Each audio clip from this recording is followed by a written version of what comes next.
Welcome everyone to Rewind Recap Relive, where legends and rising stars meet. I'm your host Jonah, and back with an incredible interview. Of course, we took that week hiatus for Thanksgiving. I hope you watched that Thanksgiving special. We loved it here. Loved working with those talented guys over at all those wonderful podcasts. And we are back, as I said today, with recent signee to AEW, MattSydal, coming on with Axel Rico. What a great, entertaining, fun interview this was to film, and I'm so excited to release it to you guys. I hope you enjoy it, and let's get into next week's episode along with next week's giveaway. Next week's episode is gonna be a banger. We've got coming at you the natural Sam Beal. What a great rising star he is. I can't wait for you to lay your eyes on him, and none other than Mr. No Days Off, formerly known as Darren Young, a veteran in the wrestling industry, none other than Fred Rosser. Such a cool interview. There was so much advice, valuable knowledge thrown around from Fred Rosser, who's really been in the business longer than a lot of people realize who just saw him as Darren Young. Been in the business over 18 years, has Fred Rosser. Gives some great advice to Sam Beal. We hear early days of Nexus, who could forget working with Titus O'Neil, Bob Backlund. Also, we learn, why is he the natural Sam Beal? What makes him the natural? We've heard it so many times before. What makes him special? He's got a great answer for you. So make sure you don't miss this interview next Thursday, right here on the channel. I know you all are looking for a giveaway, and you're in luck because we've got an incredible one for you. But I can't tell you about it because we are releasing an exclusive video tomorrow that promotes the giveaway and has all the details necessary to enter. But that doesn't mean I can't leave you with a little hint. We've taken care of everything. We've got today's episode with MattSydal and Axel Rico. We've got next week's episode with Fred Rosser, Mr. No Days Off, and the natural Sam Beal. And we've got that incredible, at this point, mysterious giveaway. If you didn't put two and two together with that hint, make sure you check back tomorrow for that exclusive video that's promoting the giveaway. Make sure you enter. It's such a cool giveaway. I'd enter myself if I wasn't the one putting it on. So make sure you enter that. Subscribe to the channel, like the video, share it around, support us here at Rewind Recap Relive so we can produce that great content for you every week, and enjoy the show.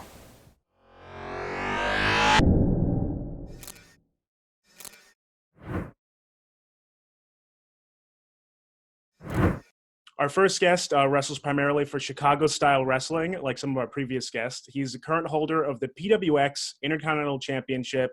Please welcome the man who knows Victoria's Secret, Axel Rico. Whippa! How's it going, everybody in the YouTube lands? Victoria's Secret it's a little title I like to keep. You know, let's not make it too public, and let's get on with this. It's going to be awesome. Yes, it is. Our next guest is really one of the most talented athletes that you'll ever see. He made his name known early on in WWE as Evan Bourne and has wrestled for companies such as Impact Wrestling and New Japan, just to name a few, and most recently, of course, AEW. Please welcome MattSydal. What's up, guys? So it's awesome to have you here, and congratulations. It's definitely an order for Matt. Recent signing with AEW. It's amazing, and I can't wait to see the work you do there. And can you just tell us a bit about that? You know, wrestling for AEW is sort of a dream job for me. It's I've been wrestling for 20 years, and I've been waiting for promotion like this to come around. So, you know, it's just really an honor to be a part of this type of movement, what AEW's goals are, what AEW sort of stands for. AEW put out that official image where it says you're all elite, and that's, you know, that's the image I've been working towards, like seeing that solidified what I've been working towards for the past few years. And I mean, it's, you know, being a part of a movement like AEW, it means a lot to me. It's what I've been working for since I started wrestling over 20 years ago. So, you know, I'm part of the team now. So it was huge. I mean, it's life-changing. That's amazing. And I can't wait to see the work you do there. Yeah, really. And I always like to start at the beginning of the wrestling journey for both of you. Axel, can you go first, please, and just tell me how you began that road down professional wrestling as an interest and then something you actually wanted to pursue? Yeah, absolutely. Well, give or take around 2016, I live in the Chicagoland area, and there was a small gym taught by Steve Boz for CSW. I met him. We talked. He was a super nice guy. You know, the gym was really small, but it was very, you know, you got your, you know, if you messed up, you didn't keep going until you got it right. So I've been there. I took a break off because that's when the hurricane hit Puerto Rico. And that was like a big turning point because all of my family, besides, a couple family here in Chicago. So I took some time off to be with them. But then once, they were cleared up and family was good with Puerto Rico, right at around 2017, I really started to take training very seriously. Started doing shows right after that. And then here I am, today, finally awesome to get some t-shirts on there, getting a couple title shots here and now having people reach out for me specifically in lots of different states. And, going out of state and all that stuff is still new to me, but I have like a good crew of people. Like I know Sky Blue was on here before and we're kind of road buddies now. And it's so much fun to see and meet different people, as well as lots of AEW people. I was in a show with Luchasaurus, and like so far everyone I've met that's, with big name has been super cool and super nice to, what I always think is like, I'm just a small town guy. Like I shouldn't be in such crazy shows with such awesome people. And now I'm in an interview with like MattSydal, and it's still like the butterflies are still always here, just, when it comes to wrestling, and it's so awesome. No, of course, and that's really cool to hear. I'm happy to hear that it's going well so far, and it's going to continue, I'm sure. And Matt, how about you? Do you resonate with Axel's journey at all? How did yours kind of come to be? Well, yeah, absolutely. I too come from let's call it a wider Chicagoland area. I grew up outside St. Louis, Missouri, but if you wanted to get to a big town, you would have to go to Chicago. He mentioned that Steve Boz was a huge factor in his getting started, and when I first left the St. Louis local scene, the Delirious and I were traveling together as road buddies, and one of our big breakout matches was myself and Delirious against Boz and whoever his tag team partner was, Bradley at the time. And we had this match for IWA Mid-South that was just a very much a huge size difference match, but we gave people just a Wild West shootout, crazy fire. I think it was in Highland, Indiana. And that building ended up becoming like a huge part of my early career, which is Highland's just outside Chicago on the Indiana side. And there were just some awesome wrestling fans that really supported the indie scene there. And I mean, that's where I really cut my teeth, was just, I would be in college at University of Missouri at Mizzou. And then on Thursday night or Friday morning, I would just cut class and start driving to Chicago, which was 6 to 8 hours, depending on, what we're doing. And just every single weekend I would drive out there and drive back on Sunday, go to work at Subway, and then go to school on Monday. And the journey. I mean, I never expected to be a professional wrestler by trade. I always just expected to do it because I loved doing it for fun. And just, through continuing to push forward and always training and kind of pushing the limits of what's possible, I just ended up, turning it into a career. But without the Chicago, it's so funny that your wrestling company was called Chicago Style Wrestling. And CSW for me stands for Central States Wrestling, which was some really bad, maybe a bad one in Kansas or something.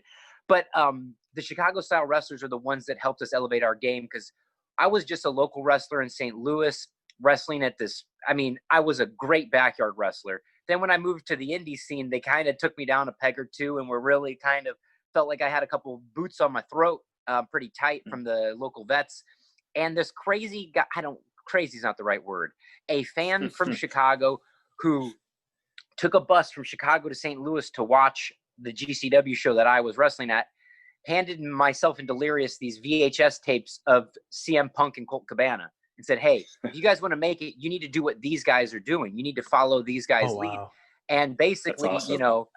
We took that initiative and started working with Ace Steel, Punk, Cabana, and basically trailed them any company they went to. If they went to IWC in Pittsburgh, we were trying to figure out how can we get up to that show. We just always wanted to be the worst wrestlers on the shows we were on. And that's what that's how I got good, because I was always on shows that had like Daniel Bryan, AJ Styles, Nigel McGuinness, Samoa Joe. Yeah. And I just always felt like by surrounding myself with these really unbelievably gifted wrestlers, I just sort of absorbed that stuff and just held myself to that very high standard. It's freaking sweet, man. That's so awesome. Just just following around just little known names at the time, and then now here they are, like sharing a locker room with you when you were in WWE and AEW, and now it's just like you're just household names. It's super cool to hear that. And I was going to say, because I saw that you met a lot of them early on in your career and got the chance to work with them throughout your career, of course. Are there any that left like a lasting impression on you? Would you say Punk and Cabana, or maybe that you left on them in a match? Yeah, well, one time Punk basically choked me out and I threw up after a match. He body slammed me off the top rope in front of 30 people, and then went and put me in what's the name of that move where your arms like this, like a Koji clutch or something? Anaconda clutch, Vice. I don't know. Yeah. I mean this thing, and I was like dying in there. I think some of my like the life-changing matches that I had early on, one was against Kid Cash, who just beat the shit out of me. But it was a well, not deserved, but it was just the wake up call I needed to realize that, hey, this isn't just like, this isn't just a dance. It's a fight. And then when I wrestled Jamie Noble was another big game changer for me, just because I felt like the higher level of wrestling. Basically, when you go from local wrestling to world class, it's a huge leveling up. It's a massive like jump from like being the best in your local hometown to being like one of the best in the world. And so when you get to go wrestle a guy like Jamie Noble, it just opened up a new book. And when I wrestled Kid Cash, it made me realize like, I know nothing. I have a lot of work to do. Like where I'm at is nowhere. And these were guys that through their physicality in the ring, when it was all over, they told me that like, if you can learn from this lesson and move forward and keep pushing on, you have a future. But if this is pushing you to your breaking point, then maybe you don't belong in the ring. And so, that physical aspect, that real, hard-nosed wrestling, like we were doing, I was the opening match of King of the Death Matches 2004, opening match of the King of the Death Matches 2005. Yeah. So I just really had to prove myself in an alternative way. I'm just trying to be different and stand out. And like, so when I would learn from Punk and Cabana, it wasn't about being like, I wasn't trying to be like them. I was trying to be my own unique self in the same way that they were their own unique selves. Yeah. Yeah, that really does make perfect sense, because those guys, I mean, the talent that you were surrounded by, and then of course yourself, that's amazing. And it's a perfect segue into, I want to talk about style, because you just mentioned it. You have such a unique style. And you're kind of shifting it now with AEW, more of a grounded, aggressive, more so. Would you say that? When I go out and wrestle, like it doesn't matter what I want to do or what I have in my head. I always have to wrestle my opponent. So whatever advantages I can have against particular opponents, I'm going to take advantage of that. So people are always like, oh, you're a crazy high flyer. But I was really, when I started, I wanted to be a technical wrestler like Dean Malenko. I wanted to be like Bret Hart. But I sort of found my competitive advantage was in the high flying wrestling, because when I started wrestling, I was 120 pounds, like, and you had to flip and fly at that time. I mean, and I also had a bit of a trampoline. I had a trampoline when I was younger, so I was comfortable like flipping around and doing those kind of jumps, but it wasn't, I was like inspired by Jushin Thunder Liger to do the shooting star press. But in general, like I wanted to throw dragon suplexes and tiger suplexes and like drop guys on their head, and that all was a lot of fun to me. So I just wrestle the guy that's across from me and kind of used whatever I have to my advantage. And sometimes when I'm wrestling younger wrestlers, they are really dangerous when you start trying to fly with them, because they're not afraid of anything. They'll take a risk, they'll dive to the floor, they'll do all sorts of crazy things. So for me, I like to wear them down, tire them out. Guys get tired easily these days, so I'll just grind them out, wear them down with all my technical stuff. And like I hit, like you'll see me nowadays, I hit a snapmare 2 or 3 every match. I start grinding them down, and then it makes it easier when I want to do the flip. Nobody's moving out of the way. When I want to go for my head scissors, I can hit it directly. It's just it really is. It's a bit of a strategy game. And so my style also has evolved, because like in 2012 I had a horrible car accident where like my foot got destroyed, and so it's a little bit riskier for me every time I do a dangerous, like a dive to the floor or anything like that. I just inherently have a little bit more risk, so I save it for the bigger moment. But if I was in perfect healthy condition, I would be taking risks nonstop from start to finish. I just had to be smart about it because it's not from 20 years of wrestling that I have the damage. It's mainly from some, one little accident here or there, or one bad move, one move gone wrong there. And I just, whatever's in front of me, it's sort of like a Zen style of adapting. You kind of take the middle way, which is I don't go too far left. I don't go too far right. I stay right in the center and wait for the path to unfold in front of me. Of course, it's so interesting to hear from somebody who watches your matches to see how the technique is really inside of it, like that you tire them out now. Interesting strategy. And Axel, can you tell everyone listening right now, what could they come to expect from seeing an Axel Rico match? How is your style in the ring? I'm a big, I was talking to you yesterday about this, but I'm a big improviser in general. I like to kind of like what Matt was saying, like I like to have an idea of what I'm going to do in the match, but like depending on who I'm working with, because I recently now, like the shows that have been working have just been lucha guy, just like what he was saying, like they go right off the second the bell rings, it's like a fire, it's just a fire, whatever. And I got to either extinguish it or I have to give my own little fire to it. But it's definitely that mental game that I first like to do, because when I first started with Boz and all the lucha people that I was training with, it was all like, let's learn, this off the top rope. Let's learn this, So it was, I was kind of done the opposite, where they wanted me to go towards this way, but then I switched over to something that I could handle with, which would be a little more technical style, bringing them down, slowing down the pace, maybe adding a kick there for that. When I do something off the top rope, like let's say I grab them off there, do a tilting head scissors, exactly what Matt was saying. It like, it's like they can base form me perfectly. They can really take the hit. And then I can even go to the crowd and just be like, hey, that was pretty impressive, wasn't it? Because a lot of the stuff that I like to do is a little bit mental game, get the crowd on my side, even if they like the other person, and then kind of work my style of match and kind of slow down these guys that just like to move like there's something chasing them right behind them. So yeah, definitely slowing down the pace, and that, not showing at the beginning that I can do some crazy flippy stuff, but then eventually when it happens, it makes more of an impact, quite literally.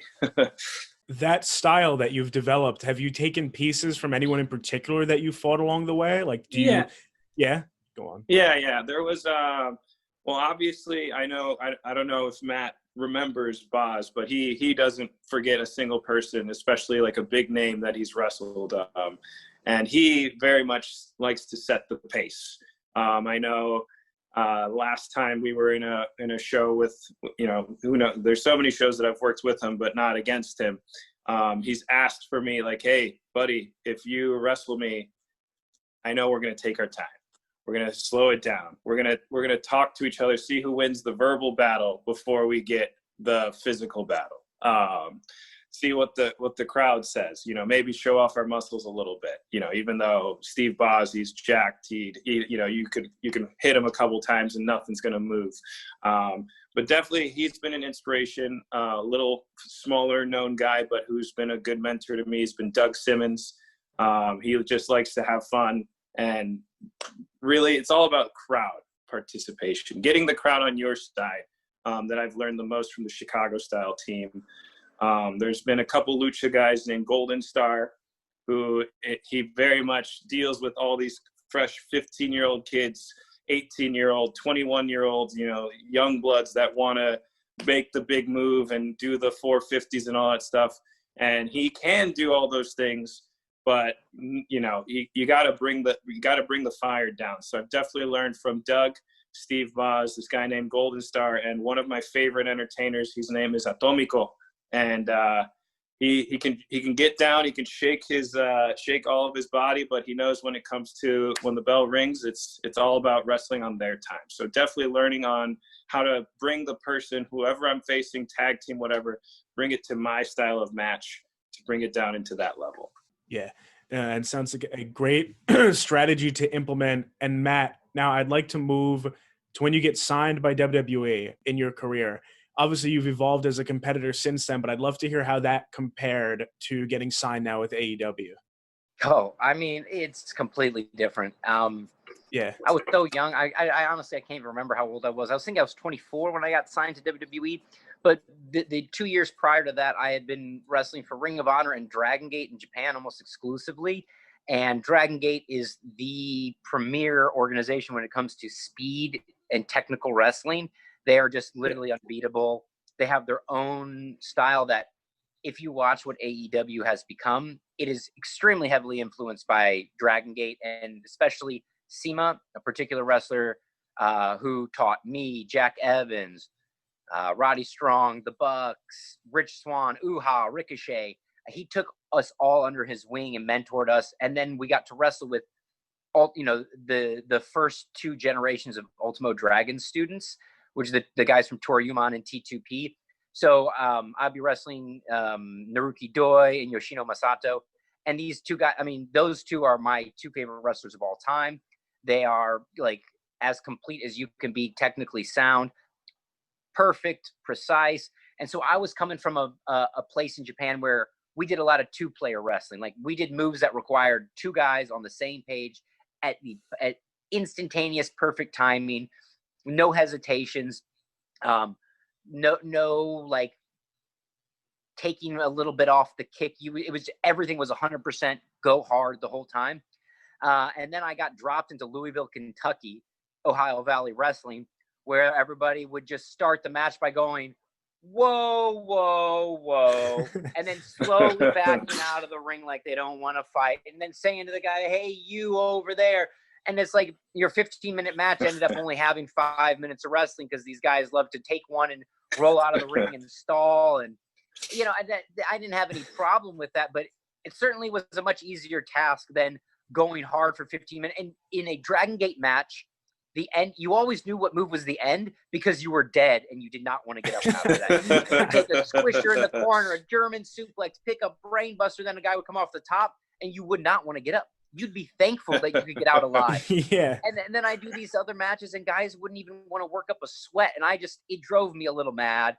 But it was going from a world of Dragon Gate where we knew what we were doing, like we knew how to move the crowd, like we could take the crowd on this beautiful ride. I mean, like, we would know what the sound they would make before they would make it, and it was just, we were really tuned into that crowd, and so I had to relearn what the Louisville, Kentucky crowd liked, which is like, there were a lot of rules, like, this is the right way to do something in wrestling, this is the wrong way, this is how you hit the ropes, this is how you do this. And I never believed in any of that. I don't think there's a right way or a wrong way to do anything. Some people like their art painted, with I'm trying to think of the right word, where it's not very real. And then other people like it when you paint your apples and your bananas and they look just like an apple or a banana. That's not me. Yeah. I like to leave things open to interpretation and really just kind of put my own spin on it. And really, when I saw this when I would see a Dragon Gate wrestling match, there was nobody doing anything like that could entertain me like that anywhere else. So, I got to OVW and I just had to modify my style. I used a lot of the stuff moves that I was taking in Dragon Gate, moves that guys were giving me. And I had to start using that stuff in OVW and then in WWE because of the size differential between the guys. Because in Dragon Gate, I was middle of the road, mid-size, kind of even, definitely not the smallest guy on the roster. And then when I got to WWE, I was much more considered undersized, and they wanted to make that the story of every one of my matches. So, I just kind of rolled with those punches and rolled with the fake punches, if you ask me. It's just much easier to, like, Dragon Gate was just, everything in Japan was more physical. So it was great to blend both of these styles together. And I feel like I've done a good job of that. And really, like, if it's like, I don't want to be telling everybody they need to watch Dragon Gate wrestling, but they do. Because a lot of people, I see a lot of people who just imitate what a tilt-a-whirl head scissors looks like, what they maybe saw on TV, but they're missing so much technique. And you can see the technique if you watch Dragon Gate in double slow motion. You can actually see how these guys are doing it. And so when I see people wrestling and they're doing stuff, I always find myself having to go up to them and say, hey, when you do that schoolboy technique, make sure you grab a part here. It just, I was just really fortunate to be around so many technically emphasized wrestlers, from Punk and Cabana to SEMA and the whole Dragon Gate crew, that, I mean, even where I was training in GCW, people were watching Japanese wrestling then. And we weren't trying to do what we saw on TV. We were trying to do what we would want to see if we were sitting in the crowd. And that's how I approach all my matches. It's like, if I'm sitting in the crowd, what do I want to see? And I try and give people that, or I try and engage people so that they want to see what I'm doing, and then give them something that they want to see. Preach, sir. That's how it should be in my opinion too. Cause I hate, going through a line of practice and everybody does the exact same thing, the exact same way. I like to have that instant of everybody, somebody, like even if it's just a suplex, whatever, I want somebody to say like, hey, that looked pretty different. I don't want it to be the exact same. And I think just the way that you said that literally defined exactly how I'm trying to get my wrestling way, like exactly how. There's no other perfect way you said it. I like that a whole lot. And now I'm going to have to be a fan of Dragon Gate wrestling for sure. Oh, get that Dragon Gate. The thing is, it's really hard to get DVDs. It's really hard to catch. But I mean, there's like, there is some like Ring of Honor Dragon Gate stuff and some DG USA, but that really didn't have as many Dragon Gate wrestlers on it as it could.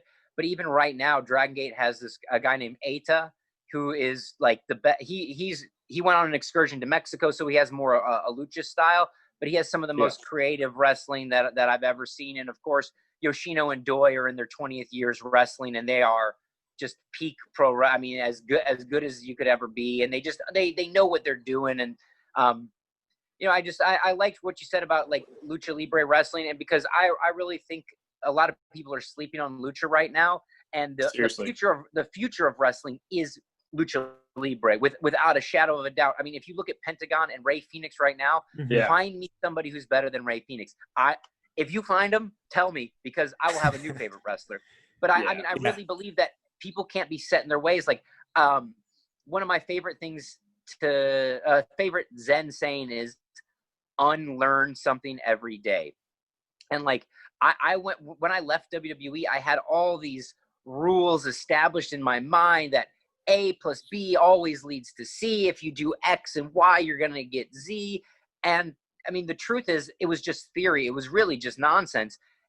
And if you want to get a crowd going, I mean, I went and watched some AAA and just decided to select all that stuff in my head, delete it all, and, kind of come up with my own set of rules, with my own set of theories, because I really just don't think that the classic WWE way is going to last, because we've been evolving for 20 years beyond it, and now the business is just catching up. We've known AJ Styles is the best wrestler since, I don't know, 2003 or 4.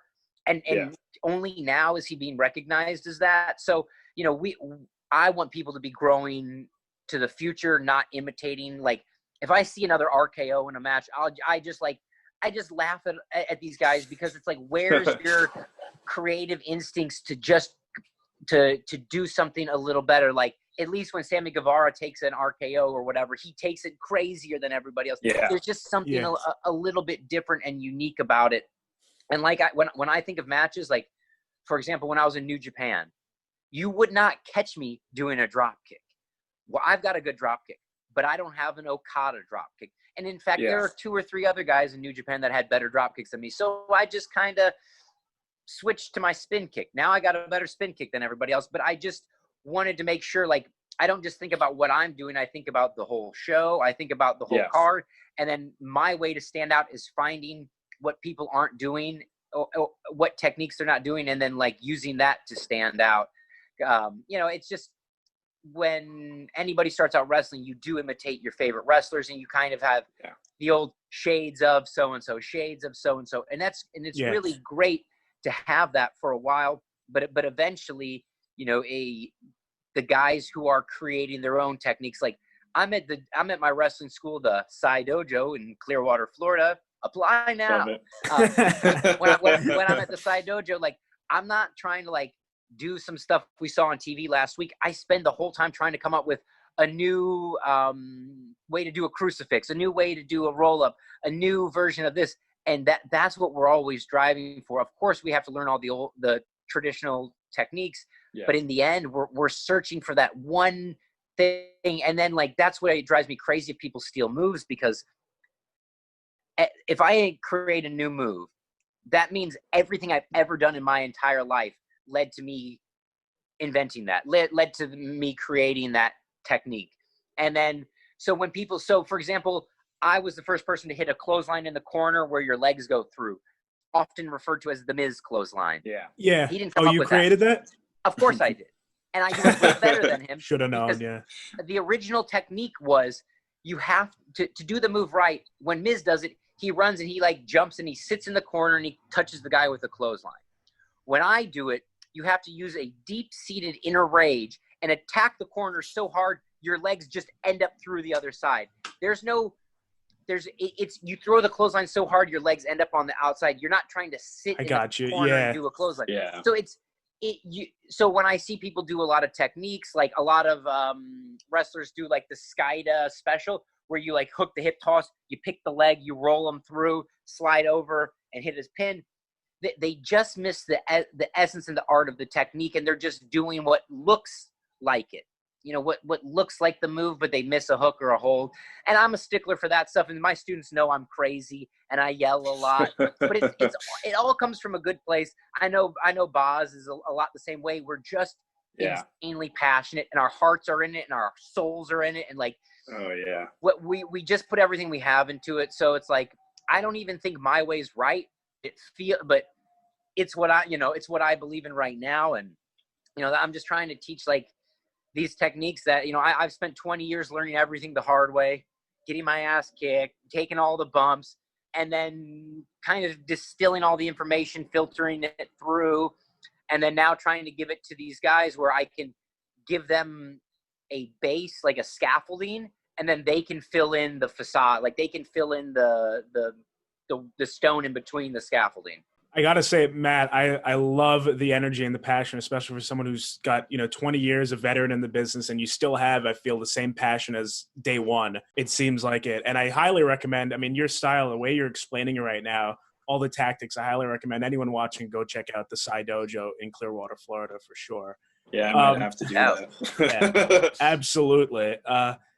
So, Axel, I'd like to throw it over to you now. And so tell us about the man who does know Victoria's Secret. Tell us about Axel Rico and how you crafted this persona, how you interact with the fans with it. So before I did wrestling, I was just in college, just, living my normal life, didn't even think of anything of it. But the one thing I really had a passion for was the theater and improv comedy.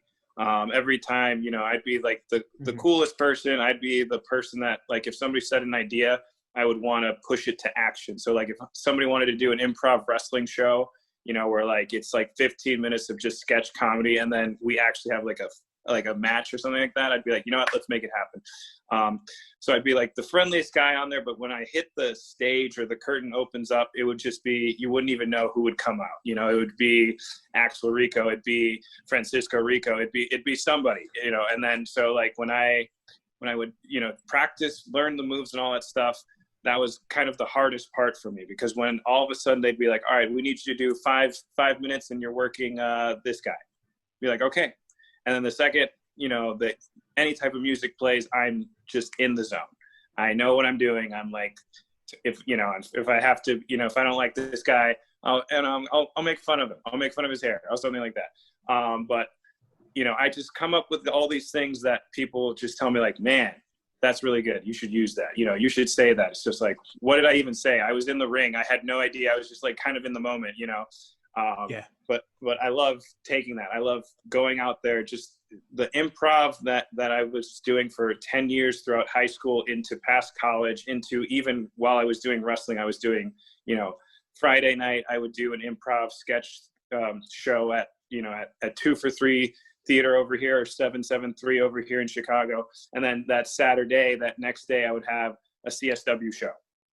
And people would watch and be like, man, I saw you here. You did 3 different characters. And then here in wrestling, you were 4 more different characters. Like, I don't even know who this is, and you know what I'm saying. And when people tell me like, man, when you said that or when you did that move, that was so cool, it's like, yeah, it just kind of happened, you know. I just you know, obviously the Rico part is because, you know, I'm very passionate in being, you know, Puerto Rican from the island, and all of my family is there. So like when I the quote that I always say is mi gente, which means my people. So that's why I really incorporate the crowd, because if they're cheering for me or they're booing for me, either way, you know, like that's what I strive for, getting the people involved. Because really, you know, I'm wrestling this person, but why am I wrestling? I'm trying to get the people. Even a lot of the shows that I've done have been for streaming services and all that stuff. But like what I strive to reach for is for them. You know, that's really all I do. And I learned that so easily doing improv, comedy, and just theater in general. So when I change it over to wrestling and I add a little more, you know, punching and kicking and all that stuff, it very much is an easy transition. And yeah, Victoria's Secret, I can't tell you, you know, what it is, but it was definitely something that accidentally came out during a match, and an announcer loved it, and he was like, you know what, he knows it, and we want to know. So you know, that's my big thing.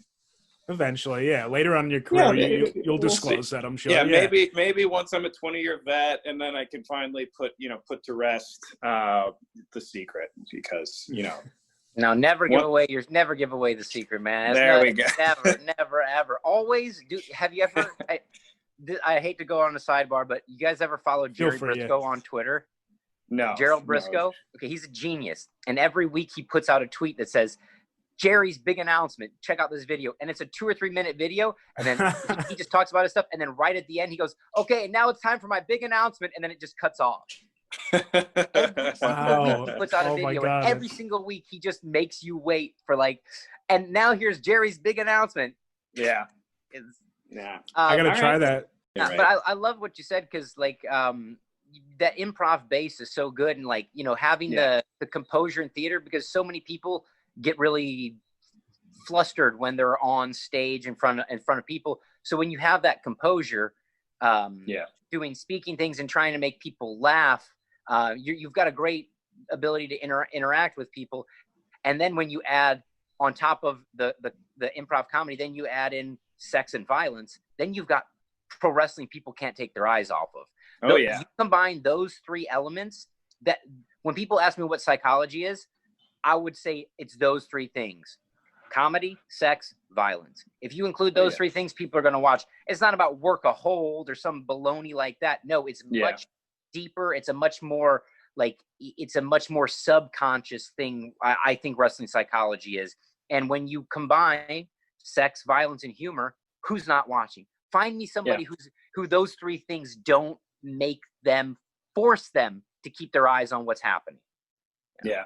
I was doing a show, and I was there was one guy, you know, once I see one guy talks back to me, I kind of pinpoint him.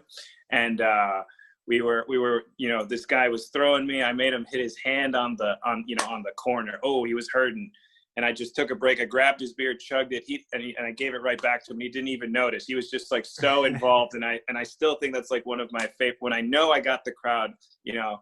And I even told him, it's just like, hey man, you know, I'm not going to buy you another beer, but like, that was delicious. And then he like looked at it, he's like, oh yeah, you took it, you know, holy cow.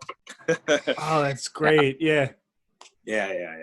Love that type of stuff, man. But I guess I got to incorporate, because obviously I got the violence. I make people laugh with a lot. I don't know how to incorporate sex that much. But, Victoria's Secret. Yeah, that's true. That's what Victoria's Secret. Easy. It's just an illusion. You don't have to have anything. You just have to allude to hints of sexual things, or you know, it's just like what makes humans pay attention. But like, oh man, what was I going to say? But so my question is, what do we do now? What on earth do we do now? Because there's no people at the show, and we need them at the show more than they need us in a lot of ways. Seriously. Like, they can watch from home, but we need a live crowd there. And so we're at this point where everything's changing, at least temporarily, possibly permanently, where we've got to figure out how to work in front for less people or for 0 people. And when it's just like this new problem that's been presented to us that we're going to have to adapt and modify and change. And so the wrestling's changing as we speak, because we've lost the most important part of the show, which is the audience, who we need to play off of, who give us the fuel for the fire, who give us the ammo to fire off. And now here we are, like, wrestling in front of nobody. Like, I've had I've had quite a few matches in front of nobody, and it's been weird. And I think, oh, did that one not work? Did that, like, I kick a guy in the head and there's no reaction? I'm like, was it worth knocking his head off if nobody's going to make the sound? But I just have to hope somebody at home is watching and they're jumping out of their seat at home. Because my goal in every match is to get people on the edge of their seat, and then do something extraordinary where they jump out of their seat. My goal is to get you out of your seat. And with no instant feedback, it's so hard to know if you did it. It's so hard to know if the timing was right. And I don't know. I'm just at this confused state right now. So I don't know what we're going to do, Axel. It's weird. I know that has definitely been one of the hardest things I've done, because I've done shows where it was like only 25% capacity when it used to be like 200, 300 people. Sometimes it was even more than that. And then you had to dim that down to 25%. And sometimes for one show, like, it was nobody. It was just all like, it was just either YouTube Live or whatever streaming service the place was doing. And I found myself, without even thinking, I was thinking, okay, still got to get through the match and all that stuff.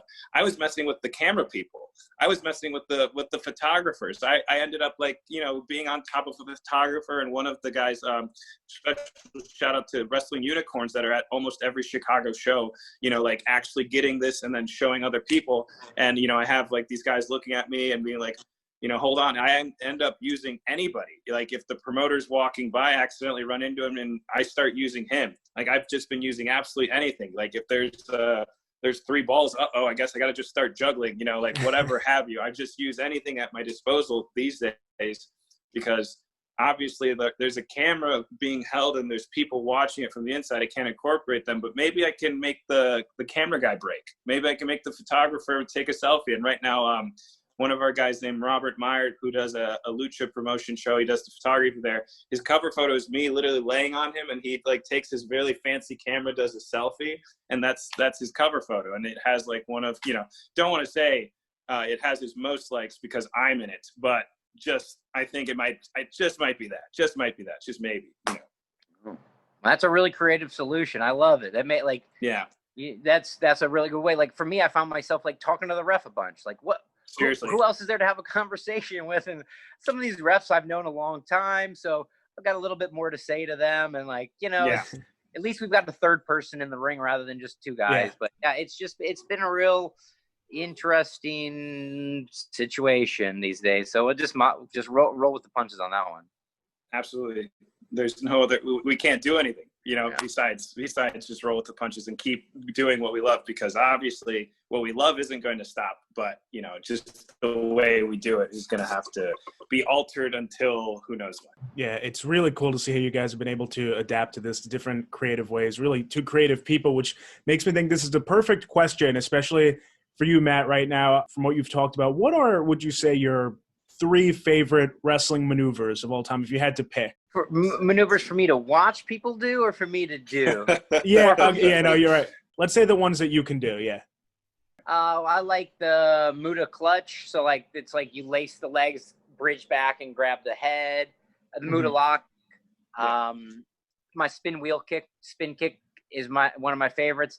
And then I love the traditional, like, Frankensteiner, where the guy's running at you and you leap up, grab him with your legs, and flip him over. Those are top 3. And Axel, how about yourself? Well, my absolute idol is Eddie Guerrero. So Frog Splash, hands down, probably my favorite. A new thing I like to do with whoever I incorporated into a tag team, I make them drop down so that when I do a drop kick, it's more of a surprise. Love that. It's a little different, but I tend to do it a little differently every time. And overall, anything into just the snapmare, because I like to just have the person sit up and then kind of improvise how I'm going to either knock them down or get them in a hole. So just the common little snapmare, make it a little, add a little Irish to it or whatever have you. But just those things for sure. Definitely the splash, because Eddie Guerrero was that was my first VHS tape when I was younger. WCW Halloween Havoc. So when I first saw him and Rey Mysterio go at it as a little kid, you know, it was to the moon with wrestling. Absolutely.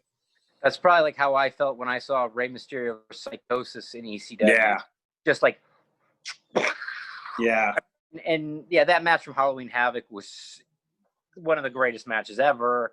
And so, yeah. I mean, it's just, when something like that makes such an impression on you at a young age, you can't help but try and make other people feel that way yourself. Absolutely. And a lot of the times you got to do the same or similar techniques. And that's a great guy to be, you know, following in his footsteps. I was really lucky when I got to WWE. I got programmed with Chavo Guerrero. Oh, that's awesome. Yeah. For over a year straight, we wrestled on every single house show. We must have wrestled about, I would say I've wrestled Chavo 150, 200 times just in one-on-one matches. And that was when I got my real education on, that was like, I got my doctorate in wrestling. That like, you know, Dragon Gate gave me an amazing body of knowledge and stuff to work with. But it wasn't until I worked with Chavo that I really understood how to move an arena-sized audience with us, how to go out there and really and like make it happen on the fly. And I mean, we had some matches in Europe where we had to kill time because we were the first match, but the bus with all the other wrestlers was late. They were like an hour late, so we had to go out there and wrestle for over 45 minutes. And just it was a really privilege to wrestle with guys like that, because the only like going to a wrestling school is important, but the only way to truly learn wrestling is when it's handed down from the veterans to the younger guys inside the ring, where you just sit there, your ears are open and your body's ready, and you just kind of follow the leader.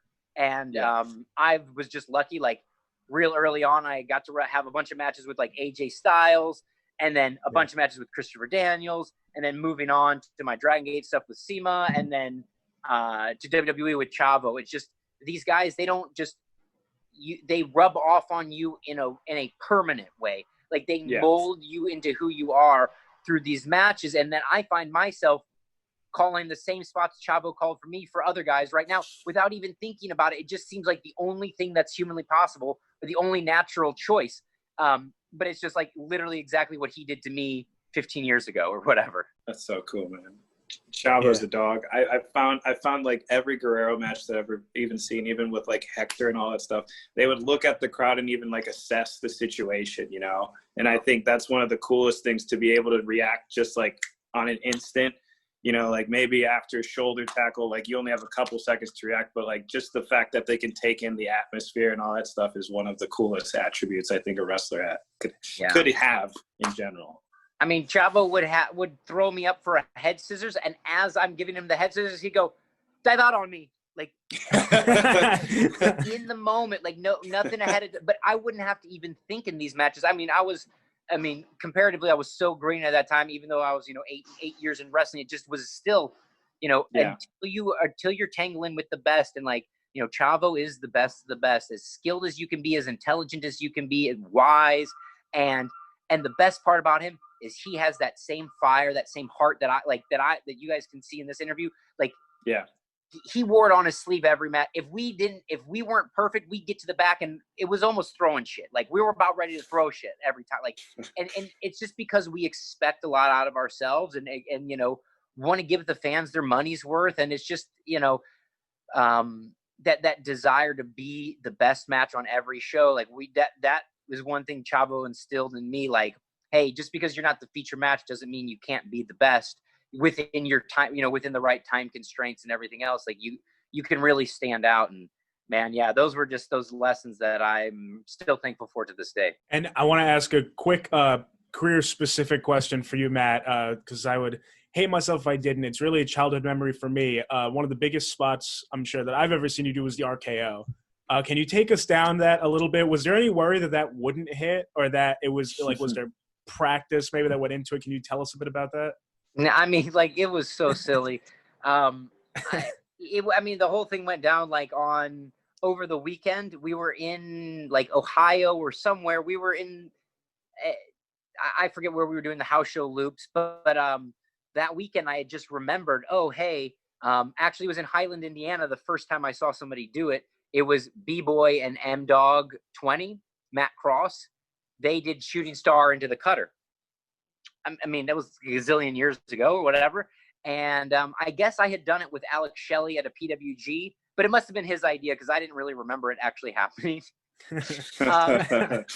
But it was so that weekend we're like in Ohio area, and I had mentioned to Randy on literally like on Saturday or Sunday, hey, this guy who's around here, M-Dog, used to do Shooting Star into the Cutter. We should do that sometime. Like if we're ever in a feud, if we're ever in a program, we should do it.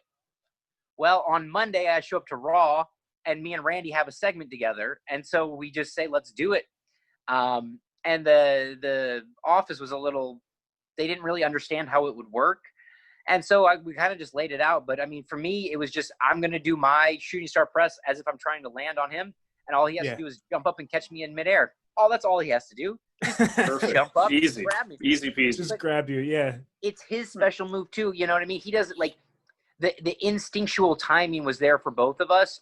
Mm-hmm. And so when I got up there, I just went for it. You know what I mean? It was just jump and go and bellying out, eating, as I like to refer to it, eating shit on the Shooting Star is the worst way to land. It's like the worst bump. It's like horribly painful. So, you know, it's not like something I would volunteer for very frequently, but it really did make this. I'm telling you, every night I go to the ring, I expect people to jump out of their seats and make a moment like that. And so after it happened, to me, it was just no big deal. That's just what we did. It wasn't until afterwards that people, like, it got all this play and it really kind of became a moment unto itself. And, you know, for me, I like to think every damn match I go on, I'm going to create that moment. But that one was the most special one. And I just think it was like being able to keep people guessing. You know, you whip a guy into the corner and then you go running in and they're like, okay, he's going to put up a wrestling fan is always predicting what's happening. They're always trying to predict 2 or 3 moves ahead so they can say to their friend, oh, I knew that was going to happen. Oh, I knew he was going to go for the kick there. Oh, I knew he was going to move out of the way. So to give them an option that they've never seen before really, like, made everybody, like, gasp or, like, just grab their friend and say, what the just happened? And, I remember. It was definitely different. I remember, I think I was like 12 or 13. That was actually the background on my phone, my first iPhone for a while. So that was amazing. And Axel, I want to give it to you now. Last question for you. Where do you see yourself going for the future? Any long-term or short-term goals that you have in mind? Well, you know, after a question, you know, like dealing with like an amazing type of spot, you know, that has that, you know, like it in every single volumes on YouTube, it's like the moment that you remember the most, you know, obviously that into the RKO is like one of the best, obviously. So obviously down the line, sometimes something like that, but with myself, definitely traveling more. You know, Matt makes it very difficult not to want to live in Florida because right now in Illinois, if I was to do this in your same setting of just in my little porch area, I'd be freezing. So definitely moving around in that area because, you know, as an Islander, I just don't know why I'm up here. But definitely move around, traveling more. You know, gold and all that stuff isn't really important to me because in improv, I would always say, like, the form of payment I get is laughter of the audience. So just showing everyone wherever I go who I am and just to have that, you know, just in their heads of, like, remembering, like, hey, when that Axel guy came over and did whatever I did, that was super cool. That's really all I strive for, no matter where I go. Even if it's in a car ride with Sky Blue for 5 hours just to Wisconsin, you know, just for one little spot or anything like that. Or if it's to go to the Seidel school and just be like, hey, remember me? We did this interview segment together, and then, you know, something else like that. But yeah, just to have those type of moments, go wherever I need to go and just make a name for myself and show why this shirt, you know, is something else. And let everybody know that I know Victoria's Secret, of course, you know. Yes. Whatever, no big deal.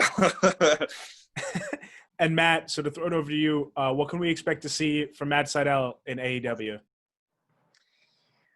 Well, whatever you expect to see, I intend to deliver the exact opposite. So that way I can get a reaction. Because if you see it coming, then you won't give an ass. Like, you know, I think that's what the thing the Bucks do really well is they just keep you guessing. You can never know what they're doing next. And really, I just think I'm going to sink my teeth in and there's a huge part of me that loves helping younger wrestlers, and that's like more rewarding than anything, because there's something, wrestling, it's like, it's great, but when I see the guys that I've worked with succeed, like when I watch Ricochet succeed, like that's like a victory for me. When I see Trevor Lee kick ass, like that's it, that does more for me than being the champ myself. I do, just like, I've got some injuries that really cause me some issues. So my goal is just to stay healthy, to have as many matches with as many guys as I can, and to just keep pushing wrestling in the right direction, where, it's wrestling for everybody, where kids who are 12 and 13 will be inspired creatively. They'll be inspired physically. They'll have something that they can be a part of. They can be proud to show to their friends. I want to make the kind of wrestling that you can pull up on your phone and show it to anybody and turn them into a wrestling fan. I want to be a good ambassador for this business. I've made tons of mistakes, so it's great that I can still be here and say, hey, even though if you fall, you can just get back up. That's an old Japanese saying, like, fall down 7 times, stand up 8. I don't really understand why it's 8. You probably only need to stand up 7. But that's the point, is that, I just want to show some resiliency. I want to show my focus. I want to show people that, like, just because, like, even if I'm kind of people see me as just a high flyer, I can give them something else. If they see me as something else, I can give them the high flying. I just want to continue to entertain and give fans their money's worth. I mean, I respect, like, I was an obsessive fan, like, psychopathically obsessed with wrestling.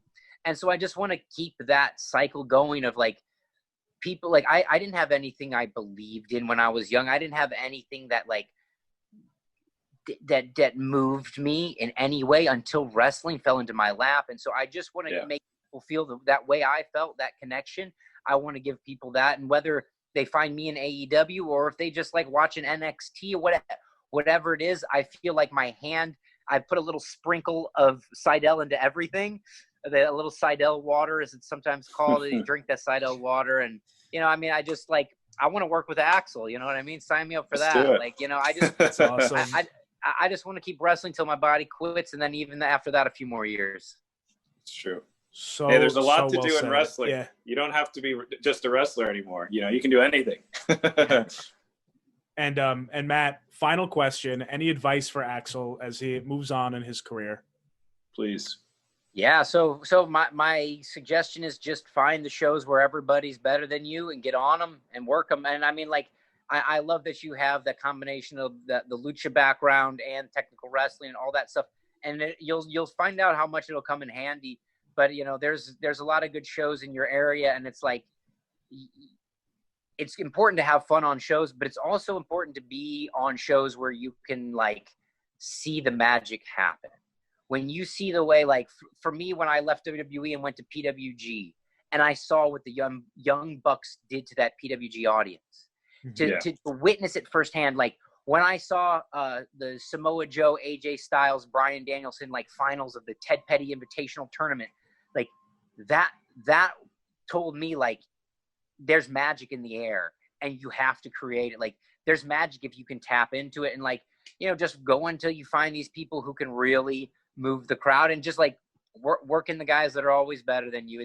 But also having that match with you and the guy who's at your same level, because that's where you show that you're worthy of these opportunities. So, you don't want to just always wrestle guys better than you. And then when you're wrestling the guy who's, your friend or whatever, you can come up with the most unique, the most original stuff. And that's what's going to grab people's attention. I think, people kind of fall for the GIF lifestyle. Like, oh, if I just did a GIF and if I just do a double moonsault through this table, I'm going to get booked. But that might get you booked, but that's not going to give you the life or the career.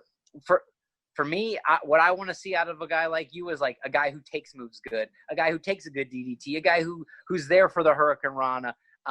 My goal is always to be somebody the best wrestlers want to wrestle. And that's why I have a job today, because people like to wrestle me. When the matches I've had at AEW, any match I've had on TV, it's been a request by the guy I'm wrestling to face me, because they know, like, my skill level, my ability, I'm easy to work with and all that stuff.